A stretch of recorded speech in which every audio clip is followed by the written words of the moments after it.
আমি আরেকটি বিষয় উল্লেখ করতে চাই যে নির্বাচন নিয়ে আপনারা বলেছেন যে নির্বাচনের নিরপেক্ষতা নিয়ে প্রশ্ন তুলেছেন, নির্বাচন সুষ্ঠুভাবে হবে কিনা সেই বিষয়েও আপনি প্রশ্ন তুলেছেন। আসলে আপনি এখন কিভাবে দেখছেন নির্বাচনের পরিস্থিতি কি আছে নিরপেক্ষ নির্বাচনের মতন? দেখেন, আসলে নির্বাচন পরিচালনা করবে কে? প্রশাসন। লেভেল প্লেইং ফিল্ড তৈরি করবে কি? প্রশাসন। অথচ প্রশাসনের ব্যাপারে তো সবাই আপত্তি, আপনাদেরও আপত্তি যে প্রশাসন ঢিলাঢালা হয়ে গেছে। তারা তাদের যেই কাজগুলি সেই কাজগুলি তারা আঞ্জাম দিচ্ছে না। দেখা যায় আইন শৃঙ্খলার অবনতি হয়েছে।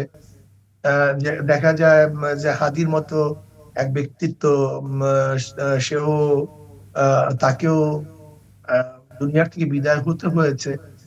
আবার খুলনাতেও দেখা যায় যে মানুষ এনসিপির একজনকে মেরে ফেলেছে। এরকম আমরা বিভিন্ন জায়গায় দেখছি যে আইন শৃঙ্খলা পরিস্থিতি খুব ভালো না। যদি ঢিলাঢালা প্রশাসন হয়, তাদের মাধ্যমে সুষ্ঠু, সুন্দর, নিরপেক্ষ, গ্রহণযোগ্য নির্বাচন উপহার দিবে কিভাবে? এর জন্য এই প্রশ্ন শুধু আমার না, এটা কিন্তু সবার প্রশ্ন। আমি তাদের সাথে আমিও প্রশ্ন করতে চাই, যদি এই প্রশাসন অবস্থা এরকম আবার কোনো দিকে ঝুঁকে যায়, কোনো দিকে হেলে যায়, তাহলে হেলে যাওয়া প্রশাসনের দ্বারা বা নির্বাচন কমিশনের মাধ্যমে নিরপেক্ষ নির্বাচন উপহার দিবে কিভাবে? এটাই তো সবার প্রশ্ন, এটা আমার শুধু প্রশ্ন না। জি, আপনাদের অ্যালায়েন্স থেকে একটি কথা বলা হচ্ছে যে প্রশাসন বিএনপির দিকে ঝুঁকে গেছে। মানে সেটি যদি অভিযোগ হয় বা সেই দিকেই যদি থাকে, তাহলে কি আপনারা আসলে কি শেষ পর্যন্ত নির্বাচনে প্রতিদ্বন্দ্বিতা করবেন? না, যদি এটা প্রবল ধারণা হয় যে নির্বাচন নিরপেক্ষ হবে না, আমরা তখন বলবো যে কি করব। কিন্তু আমরা এখন পর্যন্ত প্রশাসনকে বলবো যে কোনো অবস্থা থেকে হেরে না যায়, সে তো নিরপেক্ষ থাকে। যদি নিরপেক্ষ না থাকে তাহলে জনগণ তাকে ক্ষমা করবে না। যেরকম বিগত দিনের প্রশাসন কোনো দিকে হেলে যাওয়ার কারণে তার কিন্তু মবের শিকার হয়েছে। আমি অনুরোধ করব যে বর্তমান প্রশাসনকে আমরা শ্রদ্ধা করি, সম্মান জানাই, তারা যেন কোনো অবস্থাতেই তাদের কাজের কারণে মবের শিকার না হয়, এই অনুরোধ আমার থাকবে। জি, আরেকটি বিষয় আমি উল্লেখ করতে চাই যে নারী সংস্কার নিয়ে আপনারা আপত্তি জানিয়েছেন। আপনাদের ৫ দফা দাবি ছিল নির্বাচনের আগে। সেই যে দাবি আপনারা তুলেছিলেন, ৫ দাবির অনেকগুলোই তো আমরা দেখছি না যে বাস্তবায়ন হয়েছে। তাহলে আপনাদের দাবিগুলোর আসলে কি হলো? সেটি কি আসলে এখানেই শেষ নাকি?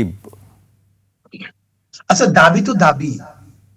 আমরা যাদের কাছে আপত্তি তুলছি, দাবি জানিয়েছি, তারা বাস্তবায়ন করে নাই। তার মানে আমার দাবি শেষ নয়। আমার দাবি দাবির জায়গায় থাকবে। ইনশাআল্লাহ যেই দিন সুযোগ পাবো সেদিন বাস্তবায়ন করবো। জি, আপনার আরেকটি বক্তব্য যেটি খুব আলোচনা হয় যে নৌকা আর ধানের শীষ, দুই সাপের একই বিষ। এটি আপনি বলেছেন বিভিন্ন সময়। কেন আপনি নৌকা আর ধানের শীষকে আপনি এক জায়গায় করছেন কেন? দেখেন, এই বক্তব্য কিন্তু আমার না। আপনি এটা একটা উদ্ধৃতি করেছেন, আপনি বিভিন্ন সময় এটি বলেছেন। উদ্ধৃতি উদ্ধৃতি উদ্ধৃতি উদ্ধৃতি মানে আমার বক্তব্য না, আমি উদ্ধৃতি দিয়েছি। জি, এখন যে বক্তব্য দিয়েছে আসলে সে ব্যাখ্যা দিবে।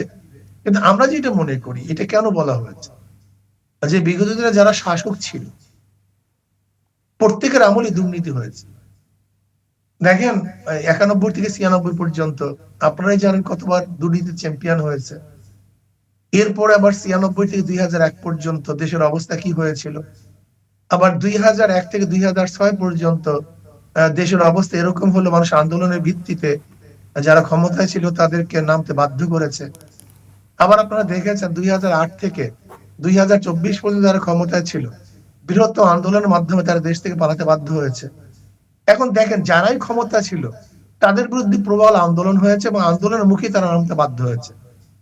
তাহলে আমরা কি বলতে পারি, যারা শাসক ছিল বিগত দিনে, তাদের চরিত্র, তাদের তবিয়ত, তাদের অবস্থান সবই তো এক। এর জন্য হয়তো কবি বলেছে দুই সাপের একই বিষ।